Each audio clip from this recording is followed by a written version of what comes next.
Au fond, à la question devenir parent dans le contexte de crise sanitaire, quelles pistes on pourrait soutenir pour trouver ce besoin vital de reconnaissance qui fonde la parentalité? Il y a un proverbe africain qui dit qu'il faut tout un village pour élever un enfant, signifiant par là l'importance d'accueillir les devenants parents au sein de la communauté, de l'importance de soutien et d'accompagnement social et familial dans cette période de vie si sensible au niveau physiologique, psychologique, familial et social.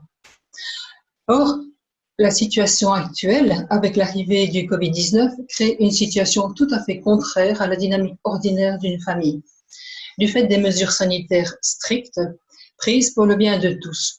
Celles-ci ont restreint drastiquement le tissu social qui gravitait autour des devenants parents et du bébé, ce qui a un impact sur la reconnaissance sociale, ce pilier fondateur de la parentalité.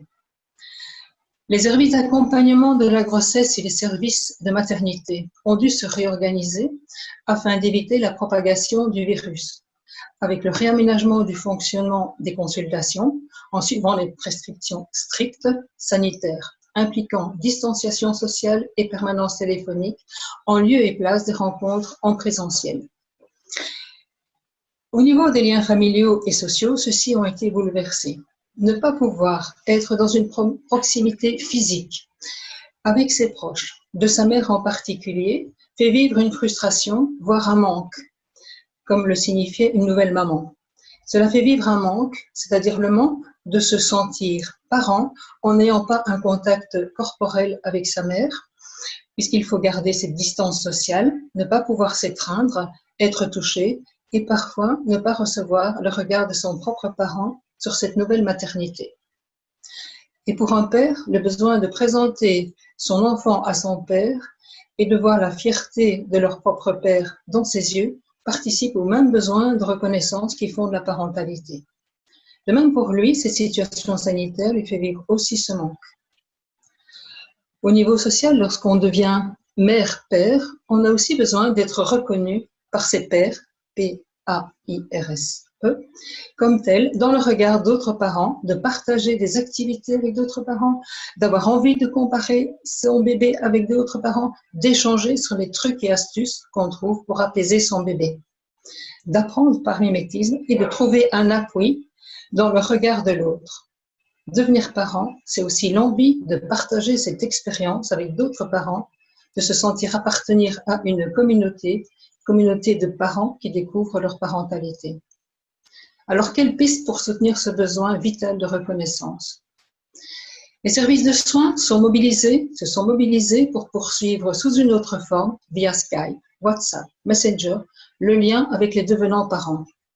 L'outil numérique offre un possible, celui d'être connecté, en assurant le sentiment d'être en lien avec l'autre par le regard et la parole. Cet outil permet de tisser à distance une autre modalité de toile relationnelle et de réduire le sentiment d'isolement des familles. Déjà en dehors du contexte de la pandémie, se préparer à devenir parent, vivre l'accouchement, accueillir son bébé et apprendre à être parent sont des étapes bouleversantes psychiquement et émotionnellement. Devenir parent amène son lot de questions et parfois d'inquiétudes dans cette nouvelle étape de vie.